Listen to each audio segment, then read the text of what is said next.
Assalamualaikum anak-anak teacher yang di rumah. Gimana kabarnya hari ini anak-anak?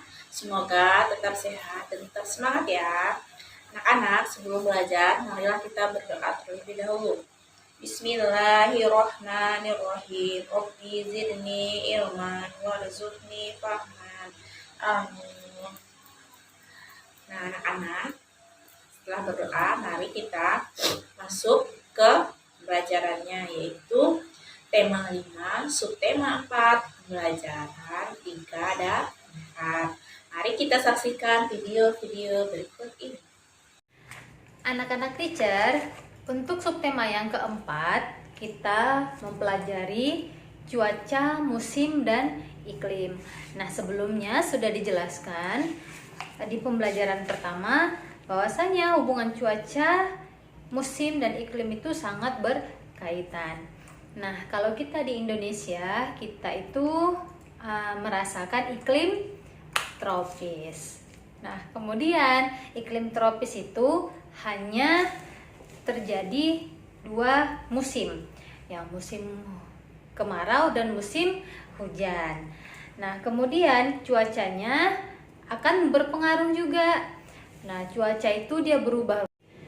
Nah, kalau cuaca itu berubah-ubah, terkadang kalau pagi kita lihat itu cuacanya cerah, kalau siang bisa berubah menjadi mendung. Nah, sekarang kita masuk ke pembelajaran 3 di halaman 102. Perhatikan anak-anak semua, perhatikan gambar yang di atas nih. Yang pertama kita lihat adalah musim apa? Musim kemarau. Yang kedua ada gambar musim hujan. Nah, sekarang kita akan belajar musim yang terdapat pada negara yang mengalami iklim subtropis. Nah, di negara yang mengalami iklim subtropis itu ada 4 musim. Yang pertama, musim gugur. Musim gugur ini kita lihat adalah udara terasa dingin. Kemudian waktu siangnya itu lebih sedikit, nah dibandingkan waktu malam. Kemudian daunnya akan berubah menjadi kecoklatan dan terjadilah dia berguguran daunnya. Nah, kalau kita lihat itu terdapat di contohnya itu di Korea.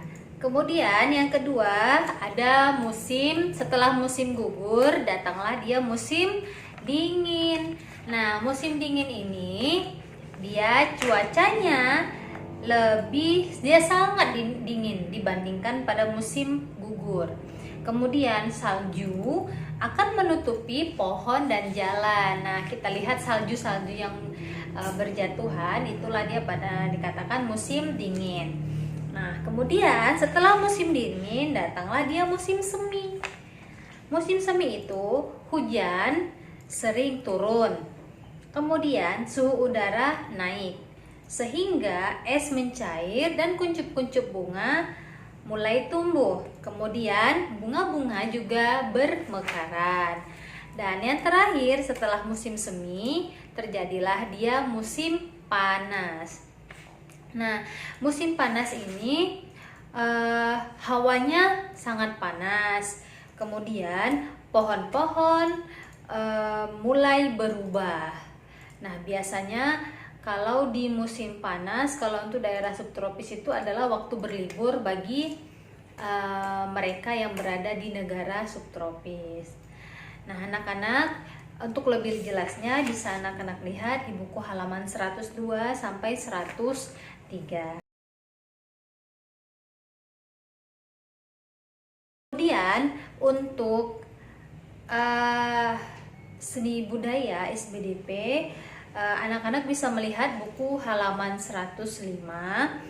Teacher-teachernya minta maaf sebelumnya belum bisa menjelaskan atau mempraktekkan bersama kegiatan membuat kotak pensil yang seperti di buku. Nah, karena situasi yang tidak memungkinkan dan kita juga masih berstatus belajar dari rumah, Jadi anak-anak bisa membacanya di halaman 105. Kita akan belajar matematika untuk pembelajaran 3 pada halaman 105. Silahkan kalian buka pada buku paket kalian masing-masing. Mari kita bahas bersama-sama ya. Nah, di dalam papan tulis atau di dalam buku paket kalian, di situ terdapat ada bagian 4 ya. Jumlah keseluruhan adalah 4 bagian yang sama. Nah, dalam 4 bagian sama, 1, 2, 3, 4 akan diambil satu atau dimakan satu, maka hasilnya dari tadi adalah 4 dikurangi berapa? Dimakan satu, karena tulis 1 dari 1 maka hasilnya adalah 4 dikurangi 1 berapa? Sisanya adalah 1, 2, 3. Betul atau salah? Kalau 3, 4 dikurangi 1 adalah 3. 3 per berapa? 3 per 4. Nah, sampai di sini bisa dipahami? Sangat mudah kan? Jadi kalian tinggal menghitung jumlahnya, makan berapa atau diambil berapa, 1 per 4 tinggal kalian mengurangi untuk 4 dikurangi 1. Jadi hasilnya adalah 3 per 4. Demikian untuk penjelasan pada bagian ini, semoga bermanfaat. Sekarang kita belajarnya yaitu tentang cara hewan bertahan hidup di musim dingin. Pada musim dingin itu suhu udara sangat dingin, jadi hewan-hewan membutuhkan lebih banyak makanan untuk menghangatkan tubuhnya dan sumber energi untuk beraktivitas. Jadi hewan pada musim dingin itu yang bertahan hidup itu yaitu ada juga hewan yang tidur pada musim dingin. Nah, itu disebut dengan hibernasi. Kemudian hewan yang tidur pada musim dingin itu salah satu contohnya adalah bisa kita lihat pada gambarnya yaitu tupai, yaitu dia tidur pada musim dingin. Ada juga contoh yang lain adalah beruang, andak, dan kelelawar. Nah, sebelum musim dingin datang, hewan tersebut makannya banyak, kelebihan energi yang dihasilkan makanan dan disimpan di dalam tubuh. Jadi sebelum musim dingin datang, dia mencari makanan yang lebih banyak dan makan makanan yang lebih banyak. Ketika musim dingin datang, dia tidur. Nah, kemudian ada pula hewan yang berpindah untuk menghindari musim dingin. Misalnya dia mencari daerah yang tidak dingin atau dia berpindah tempat. Contohnya adalah burung atau disebut juga dengan bermigrasi. Jadi burung itu dia berpindah tempat ketika di tempatnya itu musim dingin, dia akan mencari tempat yang musimnya tidak dingin atau dia berpindah tempat. Contohnya yang lain adalah burung jalak, burung camar, dan angsa. Kemudian ada lagi contoh hewan yang musim dingin tidur di dalam sarangnya, yaitu di dalam tanah, yaitu adalah semut. Sebelum musim dingin datang, dia mengumpulkan banyak makanan, dia mengumpulkan makanan bersama-sama. Nah, kemudian ketika musim dingin datang, dia tidur di dalam sarangnya, yaitu di dalam tanah.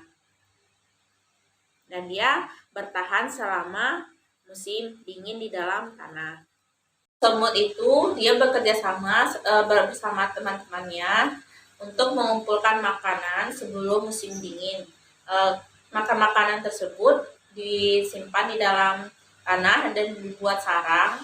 Kemudian ketika musim dingin dia akan menetap di dalam tanah dengan bekerja sama sebelumnya, yaitu mengumpulkan makanan.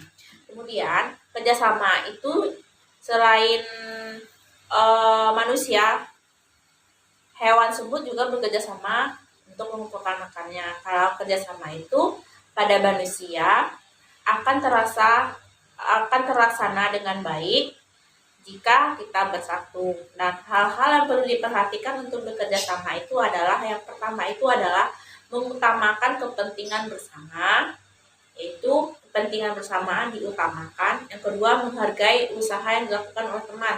Jika teman melakukan usaha sebagus atau tidak bagus pun, kita harus menghargainya. Yang ketiga adalah bekerja sama dalam hal yang baik. Misalnya bekerja sama dalam membersihkan musola, membersihkan jalan. Nah, yang keempat itu adalah melaksanakan tugasnya secara bertanggung jawab. Jadi tugas yang dilaksanakan itu harus tanggung jawab kita itu harus dikerjakan bersama-sama. Jadi tanggung jawab itu adalah tugas bersama. Misalnya membersihkan jalan atau membersihkan musola itu adalah tanggung jawab semua warga. Jadi ada 4 hal yang perlu diperhatikan ketika bekerja sama. Anak-anak, cukup sekian penjelasan dari teacher-teachernya. Jika anak-anak mengalami kesulitan, bisa membaca bukunya, kemudian lihat lagi videonya, dan jika masih mengalami kesulitan, boleh menghubungi teacher-teachernya. Cukup sekian, dan tetap semangat ya belajar di rumahnya. Assalamualaikum warahmatullahi wabarakatuh.